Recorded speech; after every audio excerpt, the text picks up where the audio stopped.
देखिए, इसौली विधानसभा के बिल्कुल मध्य का मैं रहने वाला हूँ। हमारा जो गांव है वो रवनिया पूरब है। जो पहला बूथ आता नगर है, 1 नंबर बूथ, और आखिरी बूथ जो 389 है पीठापुर है। तो 1 नंबर बूथ और 389 बूथ के बिल्कुल मध्य में मेरा घर पड़ता है।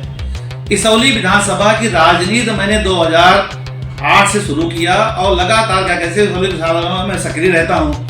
आज भी आप समझ लीजिए कि 2014 में चुनाव लड़ा, 11 साल हो गया, लेकिन कोई ऐसा गांव, कोई ऐसी ग्राम सभा नहीं है कि जहां के लोगों के बीच में, उनके सुख दुख में और उनके हर प्रयोजन में, हर स्थिति परिस्थिति में मैं उनके बीच में न रहता हूं, लोग मुझे न बुलाते हो। हर तीज त्योहार पे मैं रहता हूं और ये समझिए आपकी उसी वजह से मेरा वहां पे अधिकार ज्यादा बनता है चुनाव लड़ने का।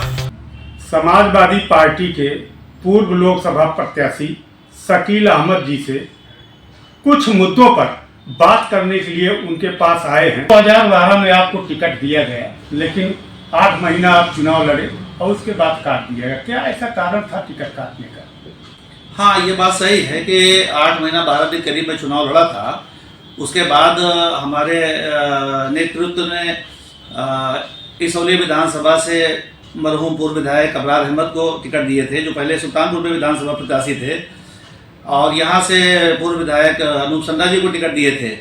तो वो राष्ट्रीय नेतृत्व का फैसला था और उसको हमने माना, और जैसा उनका ऊपर का हमारे नेतृत्व का निर्देश हुआ, हमने अबरार अहमद को पूरे जिले में पार्टी के जितने भी कैंडिडेट्स है सबको फिर लड़ाने का मैंने काम किया, और उस समय 5 सीटें जीती थी। 12 में टिकट काटी, फिर 14 में आपको तोहफा दे दिया लोकसभा टिकट। हाँ, यही बात है ना कि 2012 में टिकट कटा, लेकिन 2014 में आप देखिए कि पार्टी ने मुझे हमारी हैसियत से बड़ा सम्मान दिया और 2014 में मुझे टिकट मिला। लेकिन 9 महीने के बाद पार्टी ने फिर आपका टिकट काट दिया और इलाहाबाद के माफिया अतीक अहमद को टिकट दे दी। हाँ, टिकट मेरा 9 महीने 22 दिन तक मैं लड़ा चुनाव, उसके बाद में मेरा टिकट कटा हुआ था। ये बात आप सही कह रहे हैं, लेकिन यह है कि हमको पूरा अटूट विश्वास था मेरे नेतृत्व पर। हमने जनता के बीच में जाकर के अपनी बात कही कि मैं 9 महीने 12 दिन मेहनत कर चुका हूँ और मुझे चुनाव लड़ना चाहिए। मुझे चुनाव लड़ने की मतलब ये कि मेरा हक ज़्यादा बनता है। और ये बात जा करके मैंने अपने सारे नेतृत्व जो मतलब ये कि पार्टी के बड़े हमारे नेता हैं उनसे भी हमने कही, पुनः टिकट हमको, जब पुनः हमारी पार्टी ने हम पे विश्वास किया और मुझे टिकट दिया और मैं चुनाव लड़ा और बहुत मजबूत चुनाव लड़ा। उस समय मतलब ये है कि 2014 में एक अजीबोगरीब स्थिति पैदा हुई। बहरहाल चुनाव मेरा बहुत अच्छा रहा, बहुत अच्छा चुनाव लड़ा। चुनाव तो नहीं जीत पाया, लड़ने में कोई कसर मैंने नहीं किया, और पार्टी ने मेरे ऊपर जो मतलब एक भरोसा किया था उसको पूरा करने का काम मैंने किया। 2017 में फिर आपको टिकट दिया जाता है पार्टी की तरफ से इसौली में। 2017 की परिस्थितियां थोड़ा सा मतलब ये कि अजीबोगरीब थी। उस समय टिकट मुझे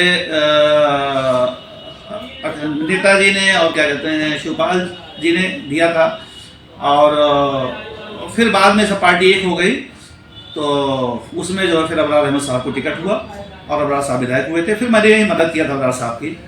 धैर्य का बांध कैसे टूट गया आपका, सब रास्ता टूट गया और आप समाजवादी पार्टी छोड़कर चले गए? कुछ उस समय जो है मैं विचलित हुआ, ये बात सही है, क्योंकि 2012 में मेरा विधानसभा का टिकट कटा, फिर 2014 में टिकट कटा, फिर उसके बाद जो है 2017 में भी टिकट मिला कटा, तो कुछ विचलित हुआ।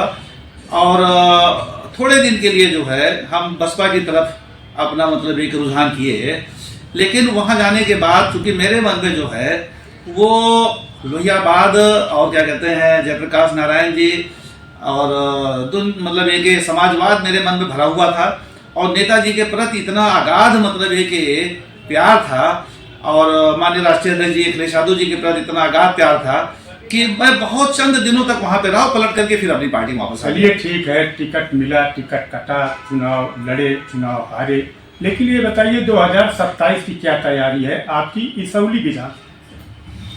देखिए, इसौली विधानसभा के बिल्कुल मध्य का मैं रहने वाला हूँ।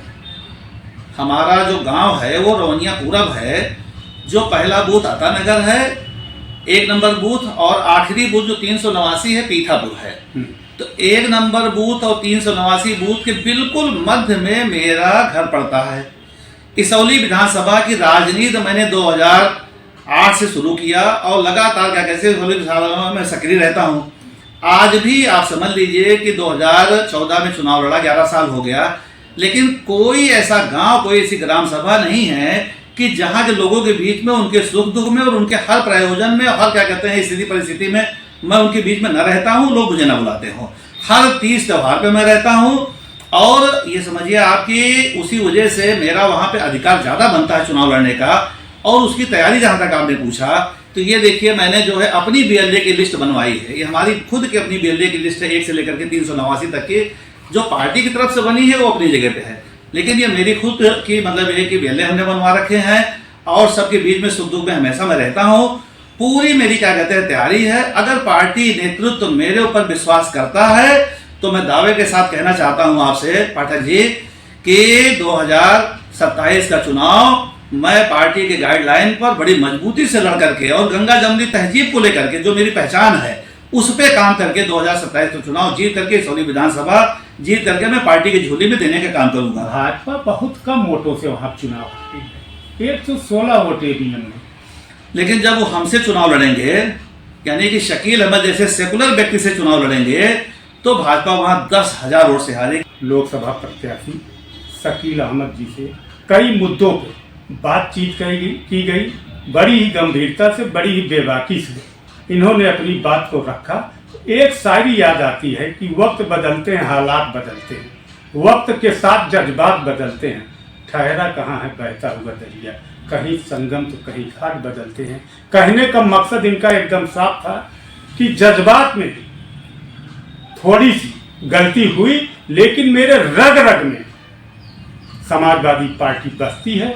मैं थोड़े दिन के बाद फिर वापस समाजवादी पार्टी में आया और सक्रिय रूप से मैं राजनीति सपा की कर रहा हूं। विनोद पाठक, विशेष संवाददाता, अनाज टीवी, लखनऊ।